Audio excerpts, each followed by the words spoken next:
వారేవా కిరాక్ ఐడియా అనాలనా, mind blowing అనాలనా, మెస్మరైజింగ్ ఐడియా అని మెచ్చుకోవాలని తెలుస్తలేదు. ఇగో గిడేం కానొస్తున్నది.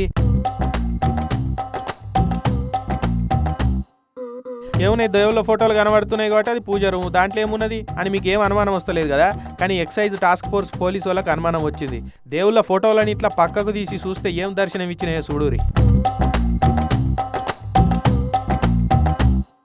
చూసిరా పొట్లాలు ఎట్లున్నాయో. ఏంటిది అనుకుంటున్నారు, ఇవన్నీ మొత్తం గంజాయే. ఏంది షాక్ అయ్యిరా మరి? దేవుళ్ళ ఫోటోలు వెనక గంజాయి దాసుడు ఏందిరా అని పరిశాన్ అవుతారు కదా. మరి దంద చేసేటోళ్ళ దమాక్ గట్లనే పనిచేస్తుంది. రోహన్ సింగ్ అనేటోడు ఒడిశా నుంచి గంజాయి తెచ్చి సిటీలో అమ్ముతున్నాడన్న ఇన్ఫర్మేషన్ తోటి దూల్పేటలో ఉన్న ఇంటి మీద రైడింగ్ చేసిరు పోలీసు వాళ్ళు. ఇల్లంతా లెంకిరు, కానీ ఏడ గంజాయి జాడ ఇంచు కూడా దొరకలే. అచ్చం సినిమాలు అయినట్టే అనుకోరాదురి. బయట పడ్డం రా అని గంజాయి గాళ్ళు సంబరపడే లోపట్నే పోలీసు వాళ్ళకు అనుమానం వచ్చి పూజ రూమ్లో పోయి చెకింగ్ చేసిరు. అందులోకెందుకు పోతురు సార్, ఆ దేవుని రూమ్, మా సెంటిమెంట్లు ఉంటాయి, అలా పోవద్దు సార్ అని పోజులు కొట్టిరట. పోరాబాయ్ అని చెప్పి ఫోటోలు తీసి చూస్తే గంజాయి పొట్లాలు ఇట్లా దర్శనం ఇచ్చినాయి. వీటిని జోకితే 11 కిలోలు వెళ్ళింది. మేమే ఎన్నో కథలు చెప్తుంటాం రా, మాకే కథలు చెప్పేటోళ్ళు ఇంకా ఉట్టలేదురా అని ఆయన కేసు రాసుకొని లోపటేసిరు పోలీసు వాళ్ళు.